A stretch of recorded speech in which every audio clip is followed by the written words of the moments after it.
तो कथा आती है कि रावण ने पूरे विश्व पर दिग्विजय कर ली। सब लोग इधर देखिए, ध्यान से सुनिए। रावण ने पूरे विश्व पर दिग्विजय कर ली, सारे बड़े बड़े पराक्रमियों को हरा दिया। अरे विश्व की बात तो छोड़िए, स्वर्ग लोक पर भी दिग्विजय कर ली थी। कुबेर आदि सब रावण के यहां हाथ जोड़ करके खड़े रहते थे। तब रावण अपने मंत्रियों से कहता है, पूरे विश्व में, तीनों लोकों में अब मुझसे ज्यादा प्रतापी कोई बचा नहीं है।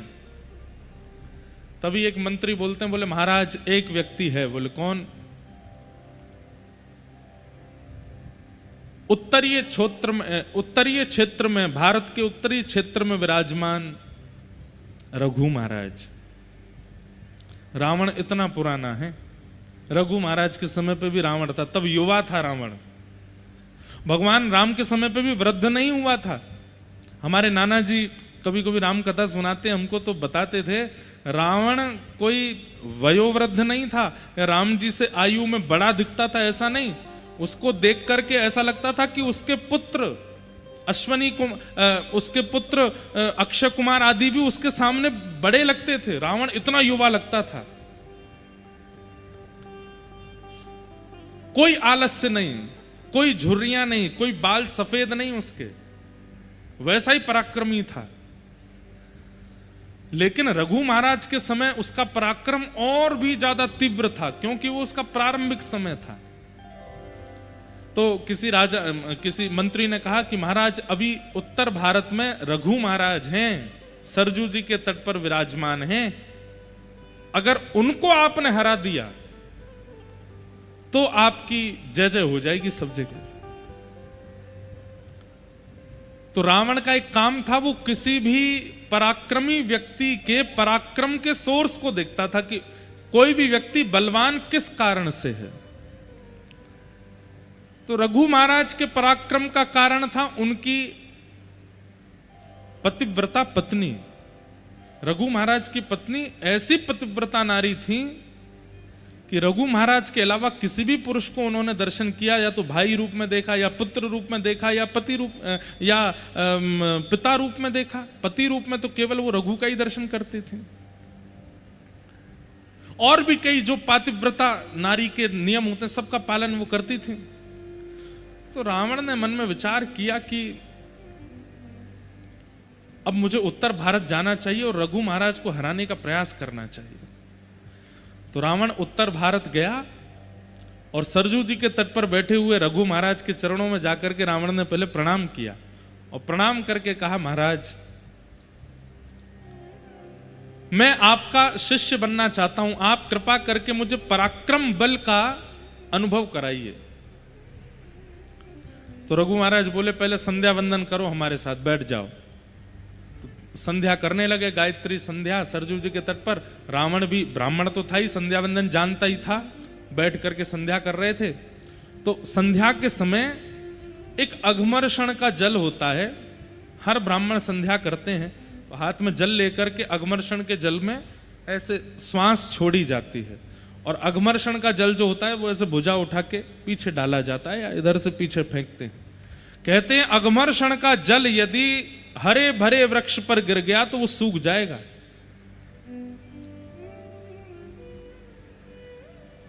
रघु महाराज जब अघमर्षण का जल हाथ में लेकर के बैठे थे तभी उनके चिंतन में आया कि दक्षिण भारत में कोई एक गरीब ब्राह्मण है, उसके पास एक गैया है और उसके गाय के ऊपर एक शेर ने आक्रमण कर दिया है, और वो ब्राह्मण विचलित होकर के गुहार कर रहा है, प्रार्थना कर रहा है, मेरी गैया को बचा लो, मेरी गैया को बचा लो, मेरे भोजन का कारण केवल ये गाय है, इसकी रक्षा कर लो। लेकिन कोई भी रक्षा नहीं कर पा रहा था। तब उस ब्राह्मण ने दक्षिण भारत में बैठे बैठे मन में विचार किया कि अगर रघु महाराज यहां होते तो मेरी गाय की रक्षा करते।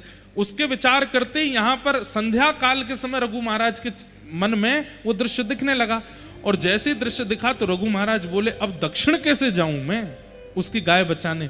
तो उन्होंने तुरंत अघमर्षण का जल लिया और भुजा उठा करके जैसे ही पीछे डाला, उस सिंह का आवाहन करके अयोध्या में अघमर्षण जल फेंका गया और दक्षिण में उस सिंह की मृत्यु हो गई और गाय की रक्षा हो गई। बगल में बैठा रावण क्या कर रहा था, वो इनके मन में प्रवेश करके मन में क्या चल रहा है वो सब देख रहा था। तो रावण ने इस दृश्य का दर्शन कर लिया। रावण ने तुरंत संध्या पूरी होती कहा, आपने यहां बैठे बैठे उसकी गाय की रक्षा कर ली, ये तो अद्भुत है, आप कैसे कर लेते हैं ये। रघु महाराज बोले कुछ दिन रहो, सिखाएंगे तुमको भी। रावण सीखने लगा, शिष्यत्व ग्रहण कर लिया रघु महाराज का। कुछ दिन बाद रावण ने प्रार्थना की, बोले भगवान आप कृपा कीजिए, हमारी लंका नगरी दर्शन करने के लिए मेरी लंका में एक बार चरण पधरा दीजिए। रघु महाराज ने तुरंत एक सीख उठाई और सीख उठा करके सरजू जी के तट पर बैठे बैठे ही पूरा नक्शा बना दिया और कहा ये तुम्हारी लंका है। बोले जी ये उत्तर द्वार है, ये दक्षिण द्वार है, ये पूर्व द्वार है, ये पश्चिम द्वार है, यहां तुम्हारी पत्नी का कक्ष है, यहां तुम्हारा भाई कुंभकर्ण सोया है, यहां तुम्हारे भाई विभीषण रहते हैं, यहां तुम्हारे बच्चे रहते हैं, ये रहते हैं, वो रहते हैं। देखते ही बोले आप गए लंका? बोले मैं कभी नहीं गया। बोले आपको कैसे पता? ये तक बता दिया कहां कौन सा वृक्ष है और उस वृक्ष में कैसे पुष्प लगे हैं, कैसे फल लगे हैं। अयोध्या में बैठे बैठे रघु महाराज ने पूरी लंका दिखा दी रावण को। इतने में ही रावण चरणों में जैसे गिरा तो थोड़ा रावण से बचने के लिए, थोड़ा पीछे हटने के लिए उनका जो हाथ था रघु महाराज का, वो लंका के बनाए हुए नक्शे के एक कोने में थोड़ा पड़ गया, तो वो लंका का वो नक्शा जो था एक कोने से मिट गया। तो रघु महाराज बोले राम राम राम राम, ये तो अनर्थ हो गया। तो रावण बोला क्या हो गया? बोले ये गलती से हमारा हाथ पड़ गया, इतना हिस्सा तुम्हारी लंका का समुद्र में डूब गया होगा। रावण बोला आप क्या बात कर रहे? बोले जाके देख लो। रावण जब गया तो उतना हिस्सा टूट के समुद्र में डूब गया था। रावण ने कहा भैया ये सामान्य नहीं है, मैं कितना भी इनके चरणों में रह लूं ऐसी विद्या तो मैं प्राप्त कर ही नहीं पाऊंगा। अगर मैं ऐसी विद्या प्राप्त नहीं कर सकता तो ऐसे विद्या वाले को रहने भी नहीं दूंगा पृथ्वी पर। अब रघु महाराज से मुझे सीखना नहीं है, इनको नष्ट करना है, क्योंकि मुझसे पराक्रमी ज्यादा है और मैं ऐसा पराक्रम कभी नहीं सीख पाऊंगा। बहुत दिन बाद हमको ये कथा याद आई है, ध्यान से सुनना। तो रावण ने क्या किया? बोले अब इन जैसा तो मैं नहीं बन पाऊंगा, तो इन्हीं को नष्ट कर दूं। और कैसे नष्ट करूंगा? बोले इनको नष्ट करने का एक ही उपाय है, इनके पत्नी का पातिव्रत धर्म नष्ट हो। और वो कैसे होगा? तो एक दिन रघु महाराज कहीं दूर देश गए हुए थे। रावण ने मन में विचार किया आज मैं रघु महाराज का रूप धारण करके जाऊंगा और इनकी पत्नी का पातिव्रत नष्ट कर दूंगा। रावण रघु महाराज का रूप बना करके अयोध्या में घुस गया। सब लोगों को लगा कि रघु महाराज जी हैं, सब प्रणाम करने लगे, सब वंदन करने लगे। लेकिन जैसे ही रावण ने अपने निज कक्ष में प्रवेश किया रघु महाराज के, तो रघु महाराज की पत्नी, उन्होंने जैसे ही नेत्र उठा करके देखा, देखते ही पहचान गई और बोली रावण तुम्हारी इतनी हिम्मत, तुम मेरे कक्ष तक घुसे चले आए भीतर। तो रावण बोला मेरे रूप को कोई नहीं पहचान पाया, आप कैसे पहचान गए? तो बोले रघु महाराज का एक नियम है। और क्या? वो जब अपने राजभवन में प्रवेश करते हैं तो उनके मस्तक पर अयोध्या के रज के कण दिखाई देते हैं। वो नित्य अयोध्या को प्रणाम करते हैं, यहाँ की रज को लगा करके आते हैं, और तुम्हारे माथे पर वो रज दिखाई नहीं दे रही।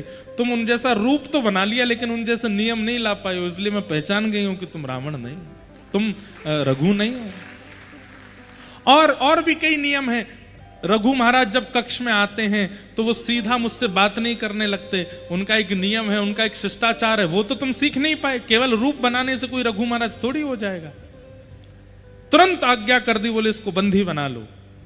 बंदी बना लिया। रघु महाराज आए तो पत्नी ने सारा सत्य वृत्तांत बताया। बोले आपका शिष्य बना घूमता है, आपका रूप बना करके मेरा पातिव्रत नष्ट करने आया था। तब रघु महाराज ने तुरंत एक बाण संधान किया और कहा रावण आज तेरा वध मैं करूंगा। इतने में ही ब्रह्मा जी प्रकट हो गए। क्योंकि रावण ब्रह्मा जी की खूब उपासना कर चुका था, शंकर जी की उपासना, देवताओं की खूब उपासना उसने करी थी। ब्रह्मा जी प्रकट हो गए, प्रकट होकर के कहा, हे महाराज आप कृपा करो, इसका वध मत कीजिए। बोले क्यों नहीं करूं, आप क्यों इसका बचाव करने आए हैं, ऐसे राक्षसों को क्यों चाहते हैं कि आप जीवित रहें? तो ब्रह्मा जी ने कान में बताया, क्योंकि भगवान ने संकल्प लिया है कि वे आपके वंश में अवतार लेंगे और वे आपके वंश को सुशोभित करेंगे अवतार धारण करके, और अवतार धारण करके वे ही इस राक्षस का वध करेंगे। कृपा करके आप इसको मत मारिए। रघु महाराज बोले अब तो बाण चढ़ गया, अब तो हमने संकल्प ले लिया। पहले ऐसे नहीं होता था कि गोली भरी और जिसको मन था कर दिया। पहले ऐसा था कि जिस पर बाण चलाना है धर्म युद्धों में, वहां संकल्प आदि लेकर के, गोत्र आदि बोल करके तब बाण छोड़ते थे। बोले सामने वाले का गोत्र क्या है वो पता होना चाहिए, तभी बाण छोड़ा जाता था। तो बाण पर सब गोत्र आदि सब अंकित हो गए, तो बोले अभी रावण को ही मारेंगे और रावण के प्राण इसी बाण से जाएंगे। अब मैं इस बाण को वापस कैसे ले सकता हूं? तो ब्रह्मा जी बोले आप इस बाण को मुझे दे दीजिए, जब कालांतर में प्रभु श्री राम आपके वंश में आएंगे यही बाण उनको दे दिया जाएगा, इसी से वो इसको मारेंगे और इसी से उसका वध होगा। इसलिए कईयों ने प्रश्न किया, बोले राम जी ने 32 बाण मारे, 33 बाण मारे, 50 बाण मारे, रावण क्यों नहीं मरा? क्योंकि उसके प्राण जिस बाण में थे वो बाण अंत में आकर के मिला। फिर नाभि तो बहाना बना, और नाभि का भी एक प्रमाण है कि नाभि में मारना है तभी, पर वास्तविकता यह है कि इसके बीच की एक कथा और है। जब राम जी ने अनेक बाण मारे और रावण नहीं मरा, तब विभीषण जी ने बताया, पहली बात तो ये बताई कि नाभि में मारो, दूसरी बात बताई बोले प्रभु इन बाणों से नहीं मरेगा ये, क्योंकि इसके प्राण तो पहले ही एक बाण पर आपके पूर्वज रघु महाराज ने लिख दिए थे, और वो बाण इस वक्त ब्रह्मा जी के पास है। तुरंत राम जी ने ब्रह्मा जी का आह्वान किया तो ब्रह्मा जी ने तुरंत बता दिया, बोले महाराज मेरे पास नहीं है। बोले जब मैंने रघु महाराज से बाण ले लिया था तो रावण ने देख लिया था, रावण को पता था कि मेरे प्राण इन्हीं बाणों में हैं, तो रावण ने खूब घनघोर तपस्या करके मुझे प्रसन्न करके वरदान मांगा। तो मैंने कहा वरदान मांगो, तो इसने वरदान में वही मांगा कि वो बाण मुझे दे दो जिसमें मेरे प्राण हैं। राम जी बोले तुमने दे दिया होगा। बोले प्रभु मैं भूल गया था कि वो बाण मांग सकता है। बोले फिर क्या हुआ? बोले वो बाण ले जाकर के इसने लंका में कहीं छुपाया है, अब वो नहीं पता कहां है। राम जी चिंता में बैठे, बोले रावण मर नहीं रहा है, इसका तो एक बाण में प्राण है। हनुमान जी महाराज आए, बोले भगवान कितना भी बड़ा राक्षस हो, कितना भी बड़ा धनवान व्यक्ति हो, कितना भी बड़ा बुद्धिमान व्यक्ति हो, वो अपनी गोपनीय से गोपनीय चीज किसी को नहीं बताता सिवाय अपनी पत्नी के।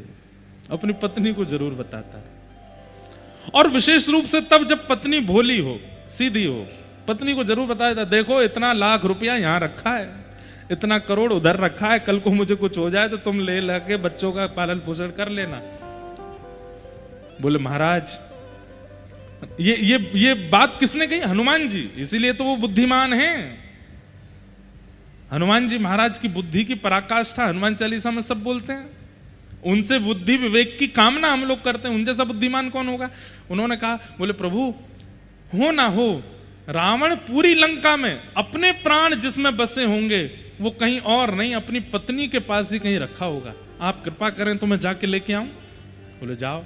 तो हनुमान जी ने एक बटुक ब्राह्मण का रूप बनाया, पहुंच गए मंदोदरी के पास। अब मंदोदरी तो रो रही थी और रो करके बस प्रार्थना कर रही थी, हे महादेव मेरे पति की रक्षा करो, मैंने सुना है इतने बाण राम जी ने चला दिए, अभी तक तो सब ठीक है, कृपा करके मेरे पति की रक्षा करो। इतने में ही हनुमान जी आ गए ब्राह्मण का रूप धारण करके। तो मंदोदरी के पास जैसे ही पहुंचे तो ब्राह्मण देख करके और चरण पकड़े, हे विप्र देवता आप मेरे पतिदेव को आशीष दीजिए ना, उनका बाल बांका ना हो, ये राम जी तो भगवान है, ये उसको उनको मार ही देंगे, मेरा सुहाग चला जाएगा, कृपा कीजिए ना। देवी तुम क्यों रोती हो? अरे तुम भूल गई क्या? और हनुमान जी ऐसे बात कर रहे हैं जैसे इनको सब पता है। तुम भूल गई क्या? क्या? अरे एक बाण है जिसमें रावण के प्राण बसते हैं, और वो बाण यहीं लंका में ही उसने छुपा रखा, जब तक वो बाण नहीं मिलेगा तब तक राम जी उसको कैसे मार देंगे? अब ये तो हो गई थी हजारों साल पुरानी बात। मंदोदरी बोले अरे हाँ, वो बाण तो मेरे ही भवन में रखा है। हनुमान जी बोले पता तो चल गया है, एग्जैक्ट हाउस नंबर और पता चल जाए वो कैसे पता चलेगा? तो हनुमान जी ने एक तकनीक बताई। बोले सुनो देवी, बाण तुम्हारे भवन में है, ये बात बस मैं और तुम जानते हैं, लेकिन देवी अगर तुम चाहती हो कि रावण की रक्षा हो, अपने उस भवन में जाओ, पुष्प अक्षत चंदन माला लेकर के जाओ, और जहां पर वो बाण रखा है वहां पर पुष्प चढ़ा देना, अक्षत चढ़ा देना, आरती कर देना, और जब तक ये युद्ध चल रहा है उस स्थान का पूजन करती ही रहना। एक भी क्षण के लिए वो पुष्प अक्षत चंदन से विहीन नहीं होना चाहिए स्थान, नहीं तो कोई भी उस बाण का वहां से हरण कर लेगा। और मंदोदरी बोली मैं अभी जाती हूं। हनुमान जी बोले जाओ, अब मैं भी मक्खी बन के आऊं पीछे। हनुमान जी लेक्से से बन गए। मंदोदरी गई थाली सजा करके अपने निज भवन में। खूब सारे खंबे लगे थे, उनमें पीछे एक खंबा था जिसमें वो बाण चिना हुआ था भीतर। मंदोदरी गई, वहीं जाकर के जैसे ही माला चढ़ाई, अक्षत आदि लगाए, हनुमान जी छोटे से बन के गए, इतने में विशाल रूप धारण किया और एक मुष्टिक प्रहार करके खंभ भेदन करके भीतर से बाण निकाला, लेकर के सीधे राम जी के पास गए और जाके चरणों में अर्पित कर दिया, लीजिए प्रभु मार दीजिए। और तब राम जी ने अंतिम बाण धारण करके जैसे ही रावण में मारा, वध हो गया।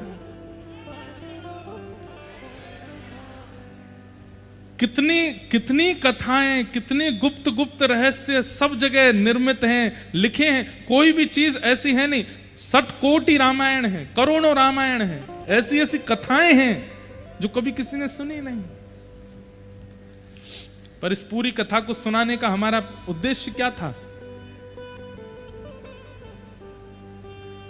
रावण का वध करने के लिए राम जी नहीं आए हैं, रघु महाराज के वंश पर कृपा करने के लिए आए हैं, सबरी पर कृपा करने के लिए आए हैं, जटायु पर कृपा करने के लिए आए हैं, हनुमान जी पर कृपा करने के लिए आए हैं, विभीषण पर कृपा। क्योंकि स्वयं भगवान कहते हैं दुष्टों का संहार वैकुंठ में बैठे बैठे मैं कर सकता हूं, लेकिन सबरी के बेर वैकुंठ में कैसे खाऊंगा? उसके लिए तो मुझे आना पड़ेगा ना।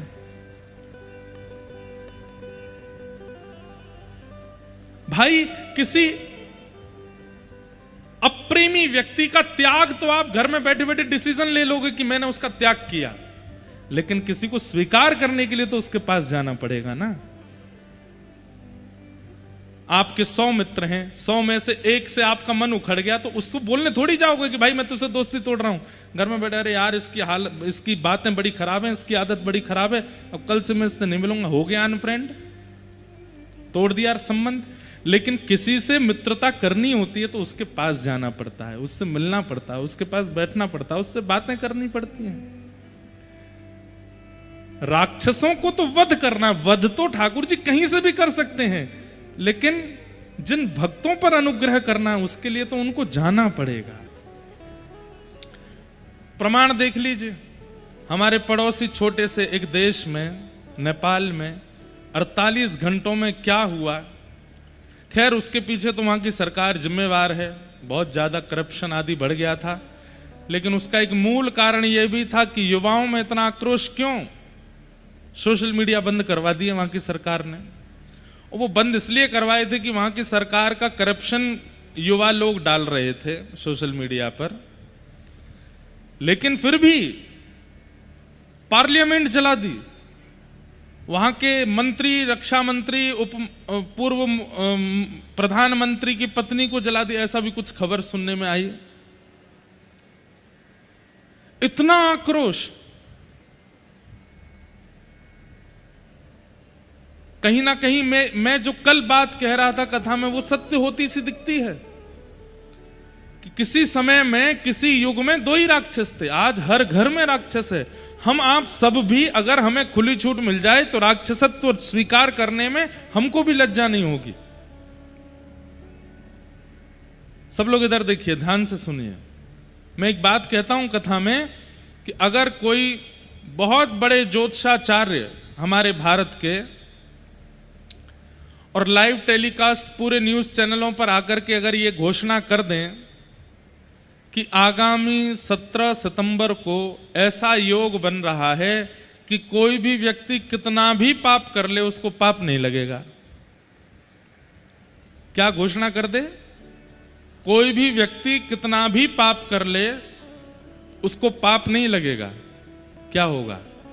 17 सितंबर एक दिन के अंदर 8 अरब जनसंख्या वाले हम पृथ्वी के लोग इस पृथ्वी को जला करके खाक कर देंगे, पाप की सारी हदें पार कर देंगे। और एक बात कहें, केवल पापी लोग पार नहीं करेंगे, जो पाप से डर करके घर में भजन पूजन आदि करते हैं वो लोग भी कहेंगे आज तो छुट्टी है, आज तो कर ही लेते हैं, आज कुछ लगना तो है नहीं। पाप के प्रति हमारा स्वाभाविक स्वभाव होता है। अगर हमें एक छूट मिलती है, बच्चे बहुत डिसिप्लिन रहते हैं घर में माता पिता के सामने, लेकिन कभी कभी ऐसा योग बनता है कि माता पिता बोले हम दोनों को जरूरी काम से जाना है, घर का ध्यान रखना। वो दिन बच्चों को इतना अच्छा लगता है कि चलो आज ये दोनों जा रहे हैं, खुली छूट है, आज तो जो मनाएगा वो करेंगे। हम आप सब लोग बचे हुए हैं, हम आप सब लोग नियंत्रित जीवन जी रहे हैं। इसमें बहुत बड़ा योगदान धर्म का है, इसमें बहुत बड़ा योगदान व्यासपीठ का है, इसमें बहुत बड़ा योगदान संतों का, वैष्णवों का, आचार्य चरणों का है कि उन्होंने हमें बता रखा है कि क्या नहीं करने वाली वस्तु और उसको करने से होता क्या है। इसलिए भय के कारण हम करते नहीं हैं। लेकिन यदि सारे भय नष्ट कर दिए जाएं संसार के, तो हम लोग कुछ भी करने की सामर्थ्य रखते हैं। एक देश का प्रधानमंत्री भाग रहा है, कैसी नौबत आ गई। जबकि नेपाल देश वो देश है जिसको कभी किसी का गुलाम नहीं बनाया गया, आज तक गुलाम नहीं बना नेपाल, लेकिन इतनी विषम परिस्थिति वहां आ गई। क्यों? अन्न महंगा हो जाए, सब्जी महंगी हो जाए तो लोग बाग प्रोटेस्ट पे आ जाते हैं, थोड़े धरना वरना करने लगते हैं। लेकिन सोशल मीडिया को अगर बंद कर दिया तो पार्लियामेंट जला दिया, प्रधानमंत्री को जान मचा के भागना पड़ा।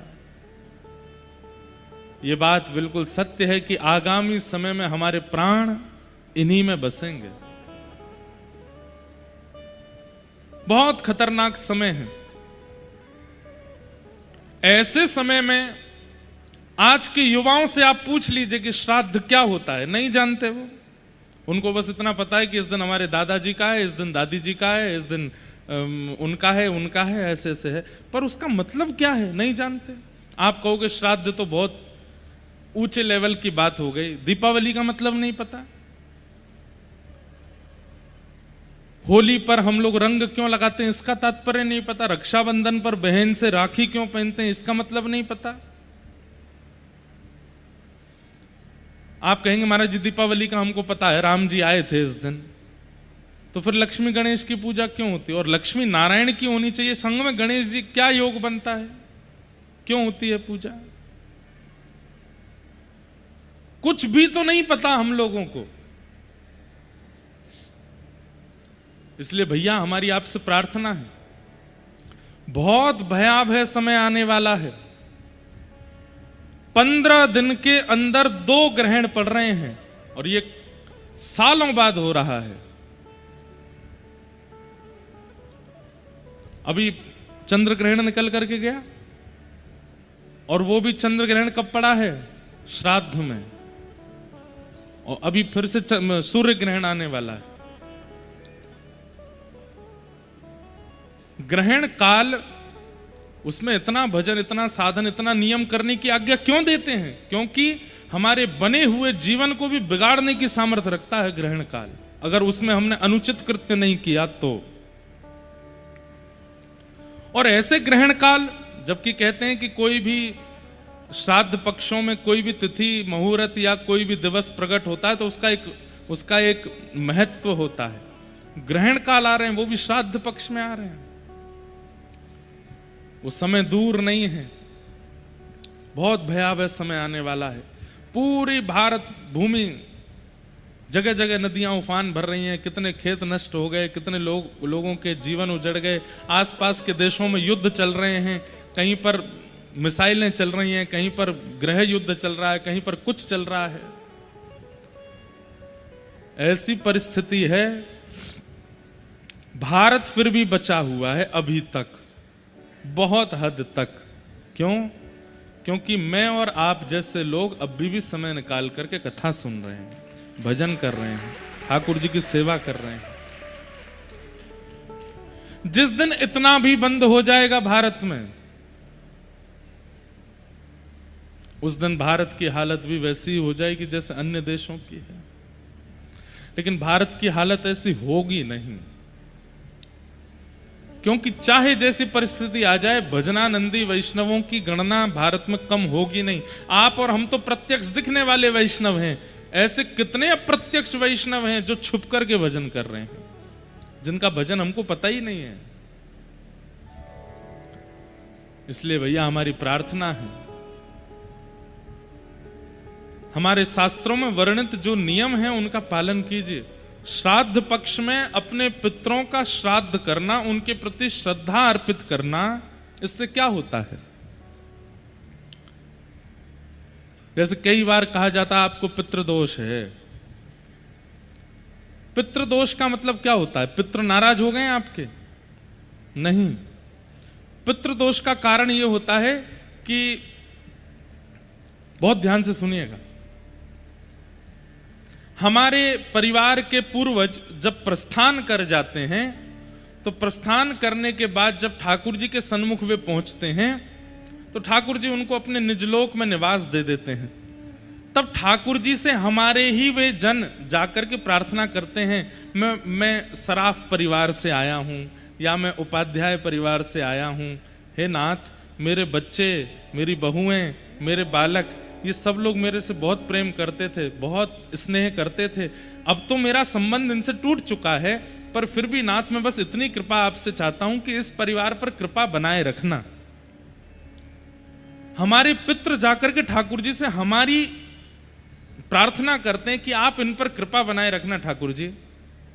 ठाकुर जी कहते हैं, अच्छा तुम इतनी इनकी जो है जैक लगा रहे हो तो अपने परिवार के लोगों की। देखते हैं श्राद्ध पक्ष में तुम्हारा श्राद्ध ये लोग कैसे करेंगे। तो जब उसकी श्राद्ध तिथि आती है हमारे पितृ की, और उस दिन जब परिवारी जन कुछ भी विशेष नहीं करते और बिल्कुल अश्रद्धा पूर्वक करते हैं, तब ठाकुर जी मंद मंद मुस्का करके व्यंग कसते हैं, देखो तुम्हारे परिवार के लोग क्या कर रहे हैं, कुछ भी नहीं, श्राद्ध के नाम पर केवल खाना पूर्ति जैसी कर रहे हैं, और तुम इन्हीं की हमसे प्रार्थना कर रहे थे कि इन पर कृपा बनाए रखना, इन पर अच्छे रखना, इनको भला रखना। तब हमारे पितृ नाराज नहीं होते, दुखी हो जाते हैं। वे कहते हैं, ठाकुर जी अब तो हमें लगता है कि स्वार्थी थे ये लोग, इनके पास हम रहे, जब तक हम थे तब तक इनका काम था, अब हम आ गए तो अब इनको कोई श्राद्ध का इनके मन में भाव नहीं है, अब हमारा भी इनके प्रति कोई भाव नहीं है, आपको इनके कर्मानुसार जो गति देनी हो वो दीजिएगा, हमारा इसमें कोई योगदान नहीं। सीधी बात। कोई व्यक्ति आपके ऊपर छतरी लेकर के चल रहा था कि आपको धूप ना लगे, ताप ना लगे, बारिश ना हो, ओले ना गिरे आपके ऊपर, लेकिन आपने उसकी कदर ही नहीं की, तो वो छतरी हटा लेगा। अब जो भी होगा सब सहन करना पड़ेगा। इसलिए श्राद्ध पक्ष में हमारे यहां आज्ञा की गई कि अपने पितरों का, पूर्वजों का स्मरण किया करो। एक आचार्य चरण से हमने एक बात और सुनी, बहुत ध्यान से सुनिएगा। आज अगर आप प्रेम से पा रहे हो, आपका परिवार खुशहाल है, आपके पास सब कुछ बहुत व्यवस्थित है, आप हरि भजन भी कर पा रहे हो, हरि स्मरण भी कर पा रहे हो, तो इसका मतलब यह भी है कि आप पूर्व में जिस घर में थे, अपने पूर्व जन्म में जिनके यहां थे, वे लोग आपका नियमित रूप से श्रद्धा कर्म करते हैं, इसलिए इस जन्म में आप खुशहाल हो। और कई बार व्यक्ति अपने जन्म में बड़ा दुखी हो जाता है, पाने को अन्न नहीं मिल रहा, धन रुकता नहीं है, बच्चे बात नहीं सुनते, कभी प्रेत आक्रमण कर देते हैं, कभी घर पर कोई बंधन हो जाता है, कभी कुछ होता है, कभी कुछ। इसका भी कारण ये हो सकता है कि आप पूर्व में जहां थे उस परिवार के लोग आपका कोई स्मरण नहीं करते, किसी भी प्रकार का आपके प्रति कोई श्राद्ध कर्म नहीं करते, उसी का भोग रहे हैं आप। इसलिए ये नवरात्रि के दिन, ये श्राद्ध पक्ष के दिन, ये गणेश चतुर्थी के दिन, राधाष्टमी जन्माष्टमी के दिन, श्रावण मास के दिन, हम भारतीयों की सुरक्षा के लिए 365 दिन आचार्यों ने एक एक नियम बना दिया।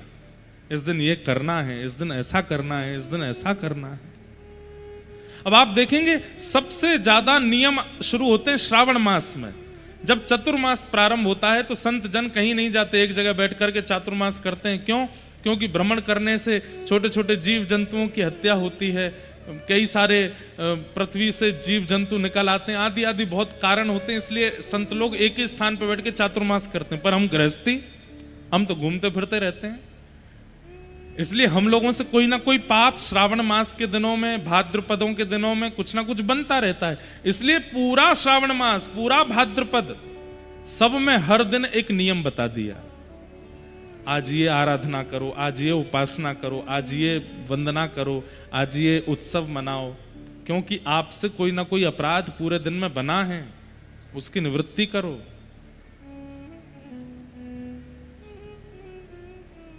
हमारे आपसे प्रार्थना है, अपने पुरोहितों के पास, अपने गुरुजनों के पास बैठ करके एक बार साल भर के जो सनातनी दिवस होते हैं उनके बारे में जानकारी लेके अपना जन्मदिन भूल जाइए, लेकिन उन वैदिक दिवसों को मत भूला कीजिए और उन पर जो क्रिया करनी चाहिए वो किया कीजिए।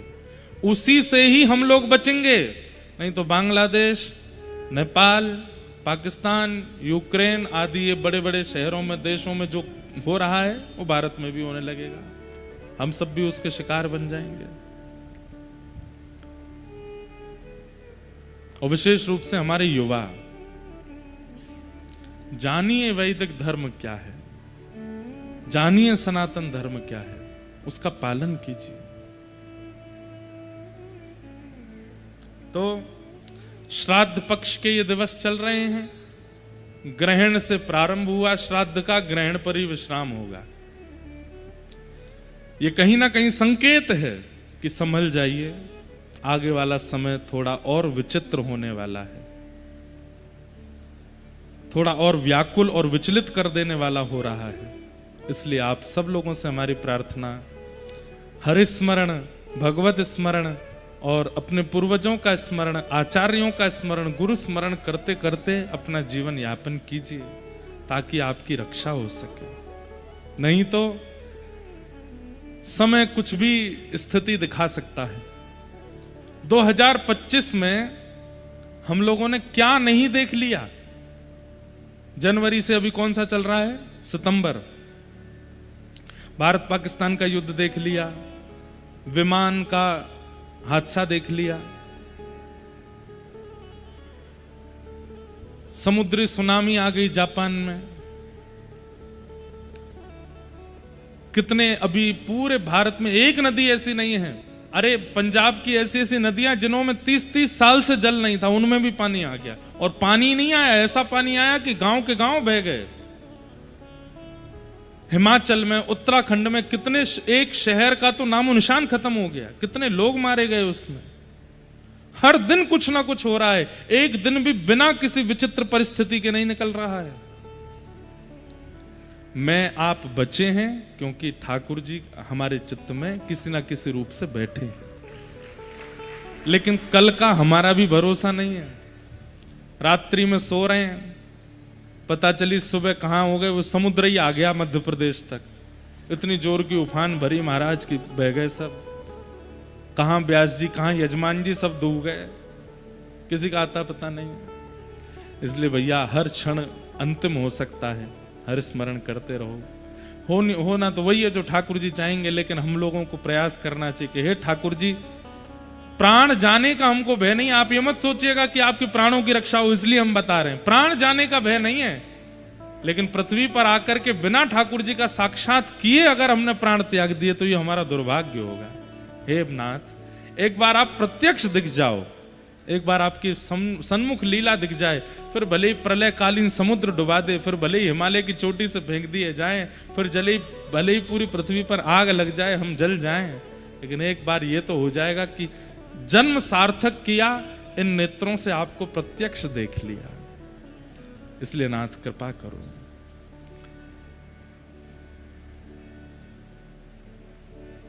लक्ष्मण जी को जब शक्ति लगी ना, उसके बाद संजीवनी बूटी पिला करके जब उनके प्राणों की रक्षा हुई, तब किसी ने लक्ष्मण जी से प्रश्न किया कि हे लखनलाल जी,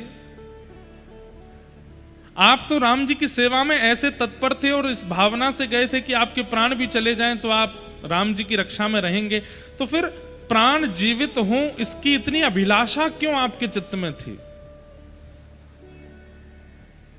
तो लक्ष्मण जी एक बात कहते हैं, बोले मैं 14 वर्ष सोया नहीं, और 14 वर्ष तक न सोने का केवल एक कारण था कि अपने भैया राम जी के सिर पर मुझे अयोध्या का राज मुकुट देखना है, और उसको देखने से पूर्व यदि मेरे प्राण भी जा रहे हो तो मैं उनकी गुहार करूंगा कि अभी प्राण ना जाएं। एक सवैया जैसा गाया जाता है, कागा सब तन खाइयो मेरो चुन चुन खइयो मांस, दो ने नामत खाइयो मोहे पिया मिलन की आश। हे कागा, मेरे प्राण चले जाएं तो सब खा जाना, बस नेत्र मत खाना। क्यों? क्योंकि अंतिम श्वास तक भी एक उम्मीद है कि शायद ठाकुर जी आएंगे और मेरे नेत्रों को दिख जाएंगे। तो ये जो परिस्थिति पूरे विश्व में चल रही है, इससे रक्षा, प्राण बचे हमारे, वो प्राण बचा करके धन कमाना है, ऐश्वर्य कमाना, उसके लिए हम नहीं कह रहे हैं। प्राणों की रक्षा इसलिए हो कि एक बार राधारमण जी को सचल देख तो लें, उसके बाद बलि प्रलय आ जाए, जो होना हो जाए, एक बार देख तो लें ठाकुर जी को, जिसके लिए इतनी कथाएं सुन रहे हैं, करा रहे हैं, कर रहे हैं, उन ठाकुर जी को देख तो लें एक बार। ऐसी भावना है। इसलिए भैया ये श्राद्ध पक्ष अभी चल रहे हैं, अपने अपने पितरों का स्मरण करके उचित रूप से, जैसे आपके कुल पुरोहित और प्रांत का नियम हो, मध्य प्रदेश के अलग नियम होते हैं, उत्तर प्रदेश के अलग हैं, दक्षिण के अलग हैं, तो जैसे प्रांतों के नियम हैं वैसे नियम से आप लोगों को अपने श्राद्ध कर्म और आदि आदि कर्मों को करना चाहिए। अभी सूर्य ग्रहण आएगा ना, उसके विषय में हम कल बता देंगे कथा में, आप सब लोग उसका फिर उसी रूप से विधिवत पालन कीजिएगा, क्या करना चाहिए क्या नहीं। चंद्र ग्रहण तो निकल गया, अब सूर्य ग्रहण आने वाले हैं, उसमें क्या क्या भाव करने से लाभ क्या होता है ये हम नहीं बताएंगे, हानि क्या होती है ये जरूर बताएंगे कि हानि क्या क्या होती है अगर नहीं करोगे तो। क्योंकि जैसे लाभ पता चल जाता है तो लोग बाग उसको ज्यादा लेते नहीं है सीरियसली, ठीक है ये तो पुण्य ही पुण्य बताते रहते हैं, जब देखो कथावाचकों पर और कोई काम ही नहीं है, इससे ये पुण्य होता है, इससे पुण्य होता है। तो हमने अपनी भाषा बदल ली है कि हम लाभ नहीं बताएंगे, हम हानि बताएंगे कि अगर ग्रहण काल में कोई व्यक्ति चूक जाता है तो उसकी हानि क्या होती है। अब साइंटिफिक रीजंस देने वाले सोलर एक्लिप्स और लूनर एक्लिप्स को अलग ढंग से देखते हैं, पर आप ये मान लीजिए कि आपका हिंदू वैदिक सनातन धर्म लाखों साल पुराना है और लाखों वर्ष पहले लिख दिया गया है कि सूर्य ग्रहण पर यह होता है, चंद्र ग्रहण पर यह होता है। और आपको एक और बात बताएं, 100 साल के अंदर कब कब ग्रहण पड़ने वाला है ये पूरे विश्व में केवल सनातन धर्मियों को ही पता होगा। बाकी के लोगों को तो सैटेलाइट के थ्रू देखना पड़ता है कि कब लूनर एक्लिप्स है, कब सोलर एक्लिप्स है, पर हमारे यहाँ पंचांग का निर्माण होता है तो 100 साल की पंचांग में लिख दिया जाता है कि कौन सी तारीख को कितने बज के कितने मिनट पर ग्रहण होगा। सब पहले ही निर्मित हो जाता है, सब जानते हैं। इसलिए कई साइंटिफिक रीजंस देने वाले वो आपको रोकेंगे, टोकेंगे, ऐसा कुछ नहीं है, ये नहीं है, वो नहीं। आप अपनी बात अपने, वो कहना तुम्हारी बात मान ली, लेकिन हम अपने धर्म का पालन करेंगे, जो हमारे यहाँ नियम है हम उसी से ही उसको करेंगे।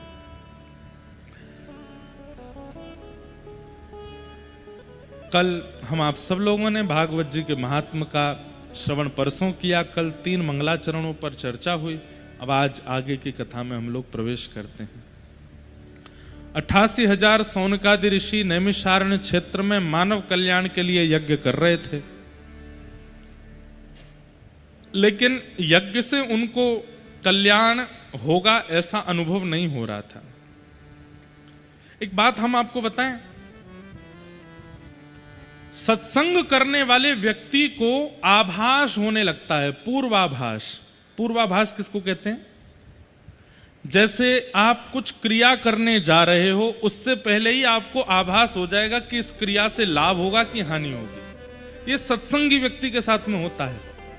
जो व्यक्ति सत्संग नहीं करता ना, उसको आभास नहीं होता, वो बस करने लगता है, फिर हानि जब हो जाती है फिर रोता है। लेकिन अत्यंत सत्संगी व्यक्ति, नित्य तिलक लगाने वाला, नित्य हरिस्मरण करने वाला, नित्य गुरु आराधन करने वाला, नित्य भगवत आराधन करने वाला और सत्संग श्रवण करने वाला, कर्म भी करता है पर सत्संग भी सुनता है, ऐसे व्यक्ति को सत्संग करते करते करते करते पूर्वाभास होने लगता है।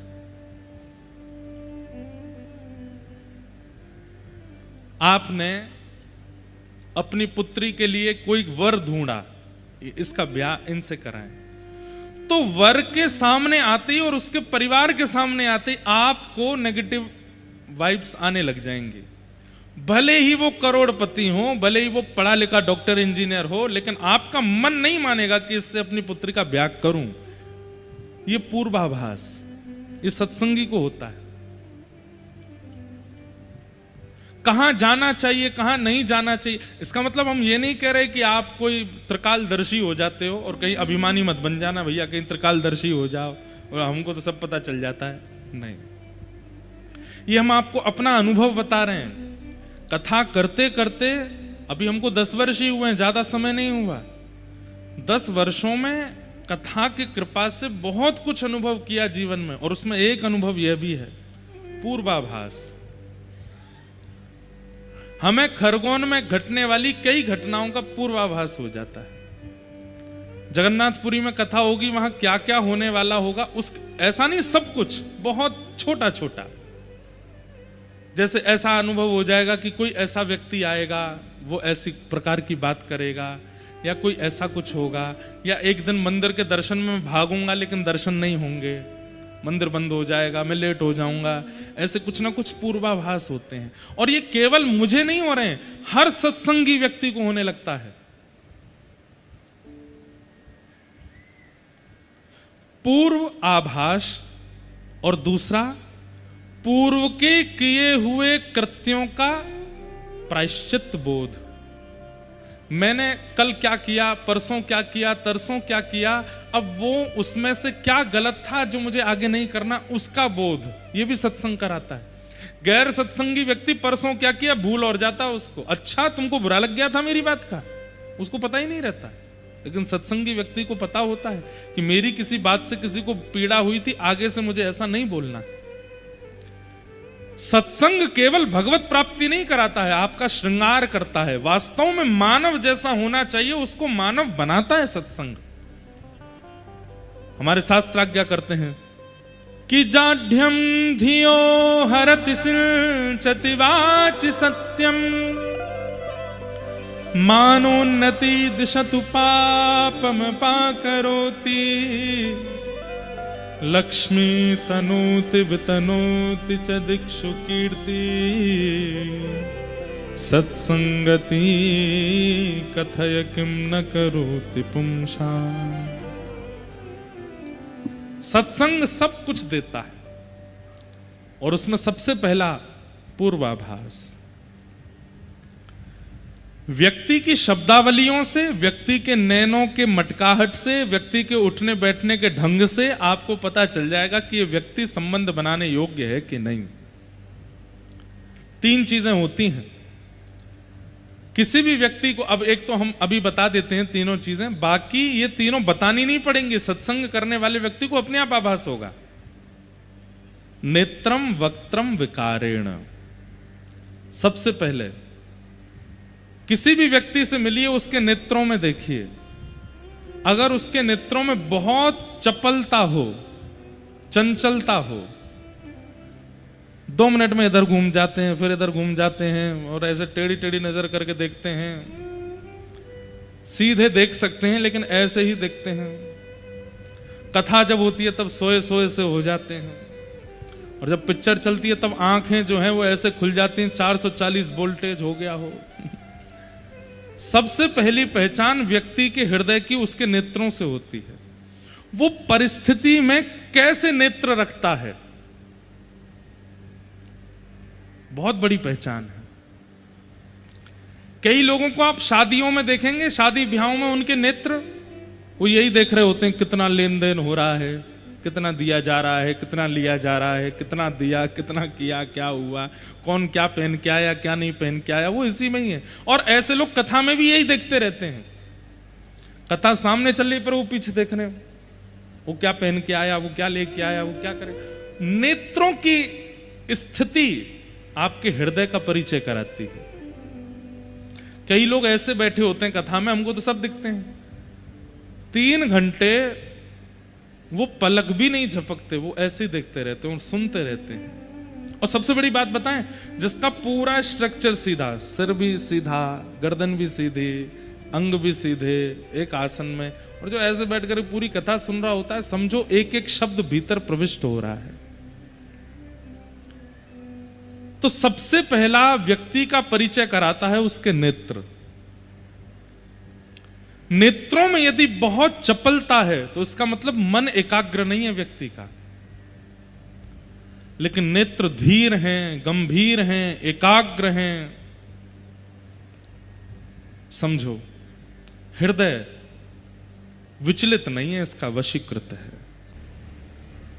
श्रीमद वल्लभाचार्य जी के लिए ठाकुर जी श्रीनाथ जी बनकर के प्रकट भये। श्रीमद रामानुजाचार्य जी के लिए शंख चक्र गदा पद्म चतुर्भुज रूप में ठाकुर जी विराजमान हुए। मीराबाई के लिए गिरधर गोपाल बने, सूरदास जी के लिए नंद के लाल बने। जैसी जिसकी इच्छा, जैसी जिसकी भावना, वैसे ठाकुर जी बन गए। कंस ने ठाकुर जी को मृत्यु स्वरूप माना। कभी कभी मेरे चिंतन में आता है कि इतने सुंदर राम जी, गोस्वामी तुलसीदास जी लिखते हैं, नव कंज लोचन कंज मुख कर कंज पद कंजारुणो। कंज हमें पता है, आपको याद है, कंज का मतलब क्या है? कमल। नव कंज लोचन, बोले कैसे राम जी के नेत्र कैसे हैं? बोले बिल्कुल बिल्कुल ताजा ताजा कमल होता है ना, उसकी जैसी पंखुड़ी होती है, वैसे ठाकुर जी के नेत्र है। नव कंज लोचन, कंज मुख, कमल जैसा ही मुख है। कंज पद, पैर भी कंज जैसे, हाथ भी, सब कुछ कंज, मतलब कमल जैसा, इतने सुंदर। और रावण को इतने सुंदर राम जी में भी सुंदरता नहीं दिखती। वरहा पीड़म नटवर वपुः कर्णयो कर्णकारम विभ्रत वासः कनक कपिसम वैजयंतीम च मालाम रंध्रान वेणो अधर सुधया पूरयन गोप वृंदई वृंदारण्यम सुभधर्मणम प्राविशद गीत कीर्ति। इतने सुंदर वृंदावन चंद का वर्णन करते हैं, और इतने सुंदर ठाकुर जी को देख करके वहां कंस को उनमें सुंदरता नहीं दिखती। मल्लानाम मशनिर्णिनाम नरवर स्त्रीणाम स्मरो मूर्तिमान गोपानाम स्वजनो सताम छितुभुजाम शास्त्रा सुपुत्रोषितु मृत्युर्भोज पटिर विराट विदुषाम तत्वम परम योगिनाम वृष्णीनाम परदेवतेत विदितो रंगम गतः साग्रज। वहां कंस को ठाकुर जी में मृत्यु दिखाई दे रही है।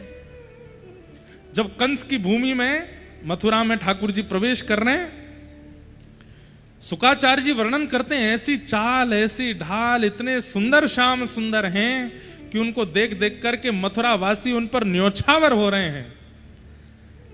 लेकिन इतने सुंदर ठाकुर जी को देख करके कंस उसके हाथ पैर कांप रहे हैं, कंपायमान हो रहा है। कैसे हो सकता है?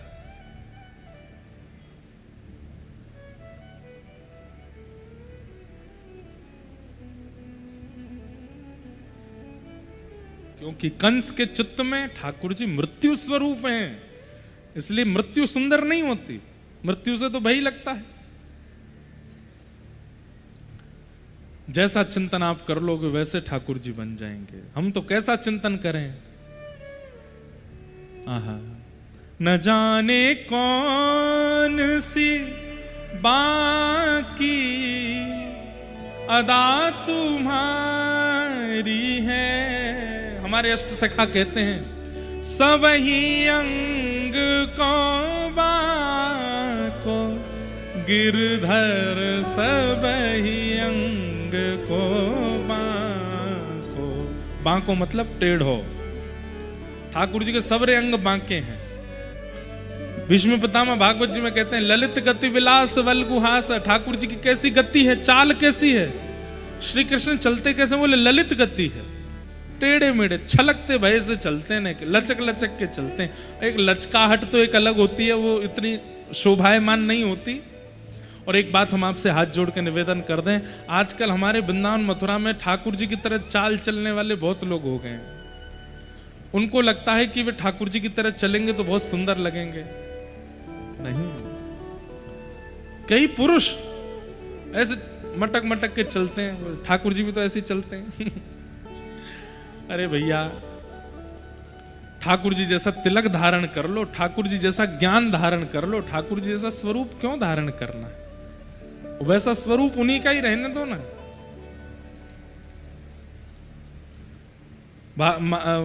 भक्तमाल जी में एक सिलपिल्ले भगवान की कथा आती है। कौन से भगवान, क्या नाम है? जोर से बोलो। सिलपिल्ले। सिलपिल्ले भगवान कैसे हैं? एक तो राजा की पुत्री और एक व्यापारी की पुत्री, दोनों मित्र थीं, आपस में सखी थीं एक दूसरे की। तो जो व्यापारी था उसके यहां पर एक संत आए थे, चातुर्मास किया।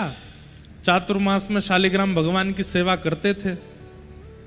तो जब शालिग्राम भगवान की सेवा होती तो राजा की पुत्री और व्यापारी की पुत्री दोनों बैठ करके देखती थीं। 4 महीने बाद जब चातुर्मास पूरा हुआ, 2.5 महीने बाद जब जाने लगे तो दोनों रोने लगी, बोले हमें भी भगवान चाहिए और यही वाले चाहिए जिनको आप स्नान कराते हो। तो संत ने कहा ये तो नहीं देंगे, हम दूसरे भगवान देते हैं। तो दोनों को शालिग्राम भगवान जैसे पत्थर दे दिए, राजकन्या को भी और उस सामान्य कन्या को भी। बढ़िया इत्र वगैरह लगा के, चंदन पोटा लगा के दे दिए, बोले यही तुम्हारे भगवान है। अब तो दोनों बड़ी प्रसन्न उनके संगी रहती हैं, दिन रात उन्हीं की सेवा करती। ध्यान से सुनिएगा। भाव के वश में है भगवान, भाव के वश में है भगवान। भाव नहीं तो हर मंदिर में, भाव नहीं तो हर मंदिर में दीखत बस पाषाण। भाव होए तो जित देखूं तित प्रकट होए भगवान। भाव के वश में है भगवान। लिख लीजिएगा, सबसे बड़ी प्राण प्रतिष्ठा क्या है ठाकुर जी की? भाव। आपने 3 दिन का अनुष्ठान कराया, ब्राह्मणों को बुलाया, चावल में ठाकुर जी डुबा के रखे, घी में ठाकुर जी डुबा के रखे, आंख पे पट्टी बांध के रखी। कई जगह वो वीडियो वायरल होती है, शीशा टूट गया पट्टी खोलते ही, ओह प्राण आ गए ठाकुर जी में। प्राण तो भाव से आते हैं। भाव नहीं है तो आपके लिए वो ठाकुर जी केवल पाषाण हैं, और भाव है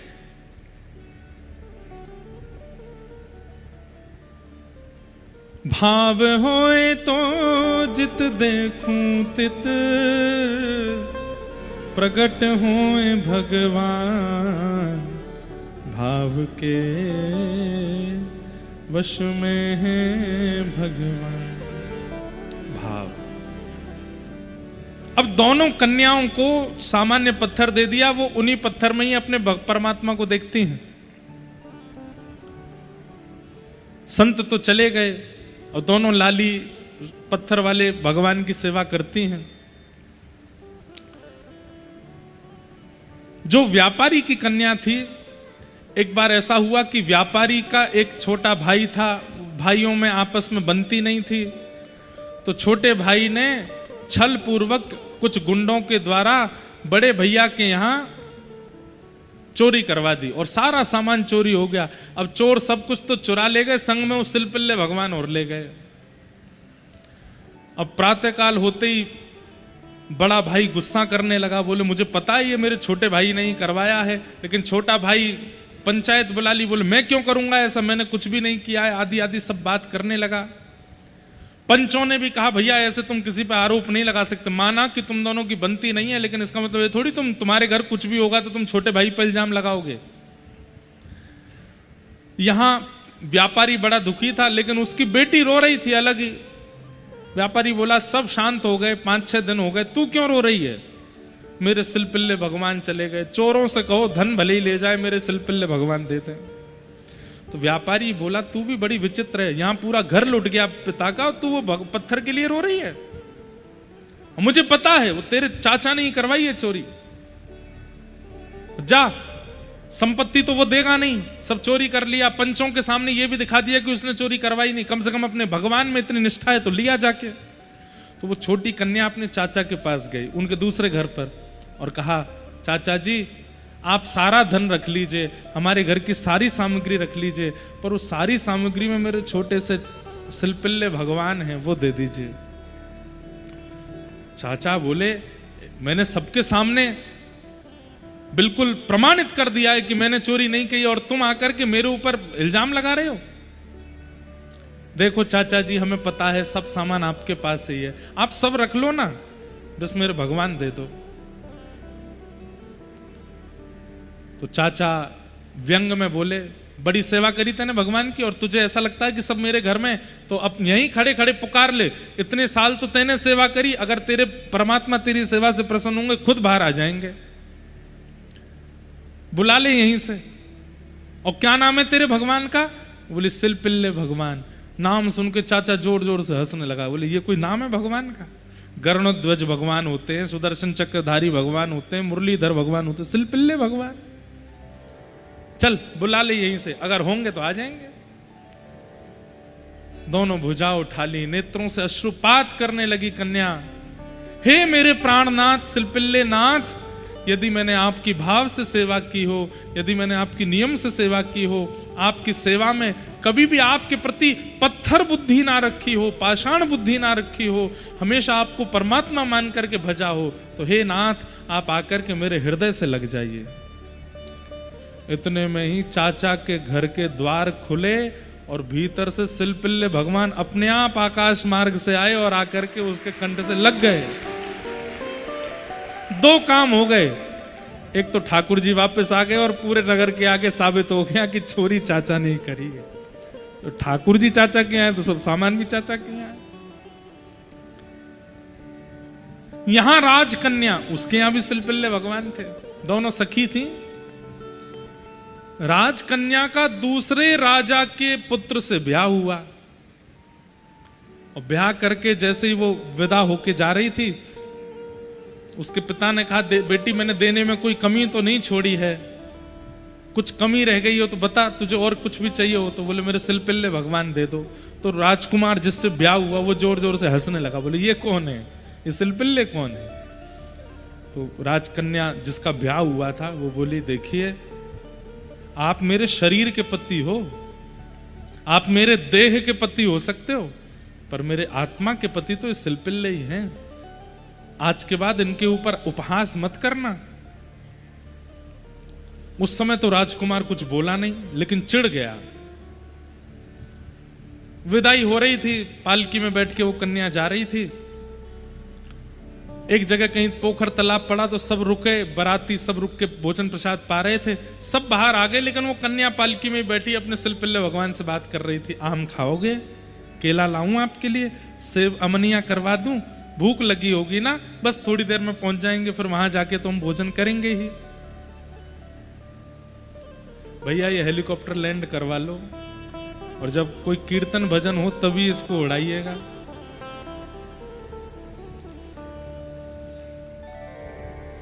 क्या बता रहा था मैं? हैं? हाँ, कुछ पा लीजिए।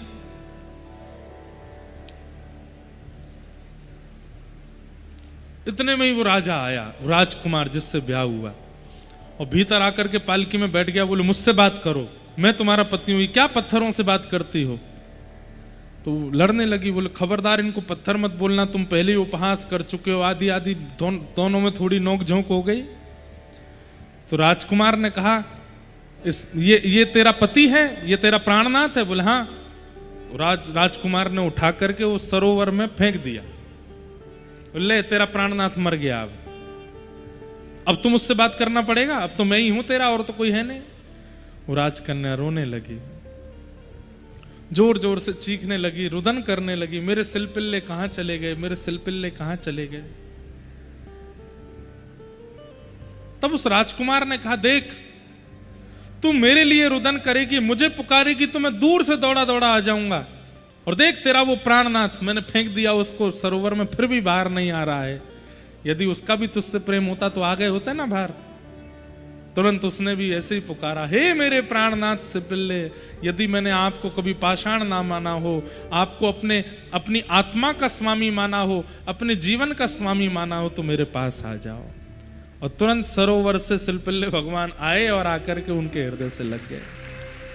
इन दोनों भक्तों की कथा श्री नाभा जी ने भक्तमाल में लिखी। सिलपिल्ले भगवान जो कि सामान्य पत्थर हैं, शालिग्राम नहीं थे, उनमें ठाकुर जी का आवाहन करके उनको भजते। भैया प्राण प्रतिष्ठा वैदिक नियम से तो होती ही है, पर वैदिक नियम से भी ज्यादा भाव से होती है।